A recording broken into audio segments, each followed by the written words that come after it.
Why do you think I came all this way?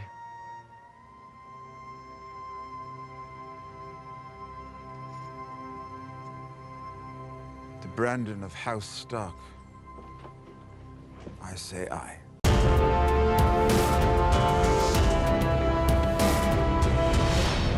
When George provided Dan and Dave with the three big surprise moments that would occur in his future novels, the one that had the greatest impact on the show was Bran becoming king. The other two were more gut wrenching, the burning of Shireen, and the other was the hold the door moment when we realized what Hodor actually meant. It was a powerful scene when we learned how tragic it all was. Even the small number of people that were okay with the final season of Game of Thrones, most of those felt that Bran becoming king just didn't work. So, is it possible that this was just a mistake by George? Is it something that can't work in the books? Or was it just another instance where Benioff and Weiss failed in the delivery? Well, let's start with the most obvious solution to all of this and then work through the other possibilities. The first is that George isn't the outline type. I don't have a formal outline. I'm not one of these writers who outlines what's going to be in every scene, what's going to be in every chapter. I might be faster if I did. So I got used to outlining there, but I never liked it. It did take away some of the spontaneity. I felt, in some senses, I had already told the story, even though I'd only told it in shorthand. When he writes stuff down, it's subject to change. As a self professed gardener, this can lead characters into directions he hadn't thought of before. So, yeah, he might have told Dan and Dave that Bran would end up as king, and when, or I should more appropriately say, if we ever see the final books, he might go a different direction. But let's say he does stick to that path. He's definitely not going to clumsily drop Bran on us in the final act. He's going to build up in a more convincing fashion. And you need to look no further than the burning of Shireen to see where the books and the show take completely opposite directions.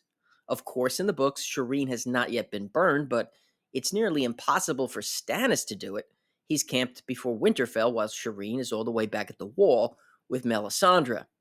My guess of what happens there is that Melisandre sacrifices Shireen to resurrect Jon.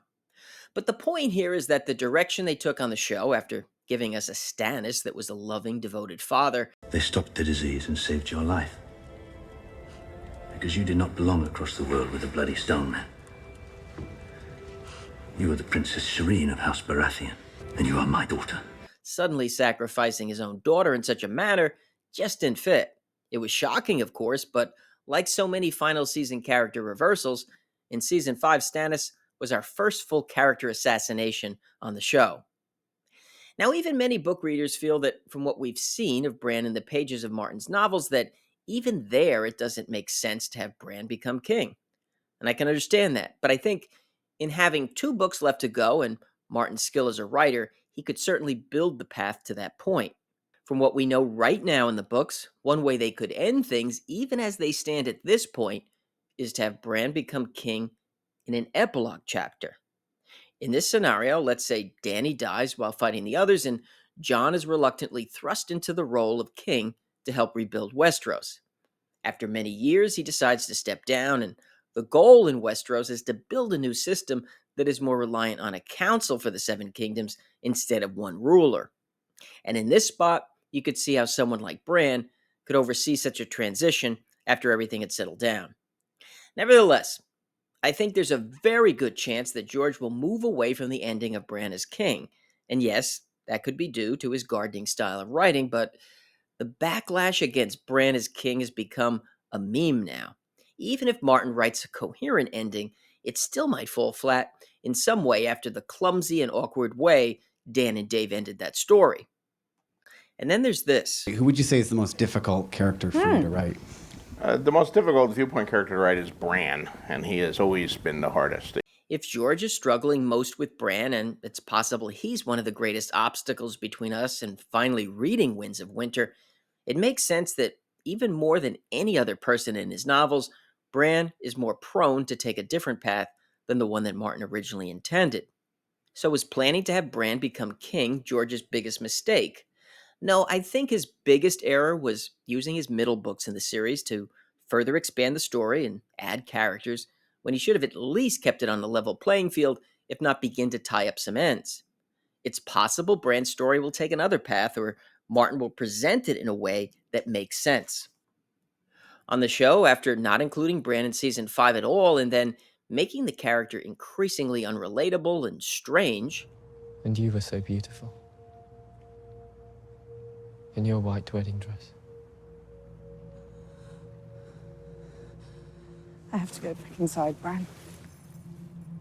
I'll stay a bit longer. Dan and Dave just should have gone a different direction than the outline Martin had provided them, because they certainly made countless other changes from his novels, so they didn't have to include Bran becoming king in the story.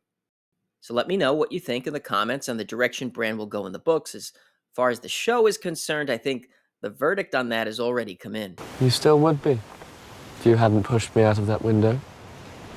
And I would still be Brandon Stark. You're not? No. I'm something else now. If you enjoyed this one, make sure to hit the like button. If you're interested in more on House of the Dragon and A Song of Ice and Fire, listen to Caraxes and subscribe. I want to thank everyone for watching, and I'll see you soon.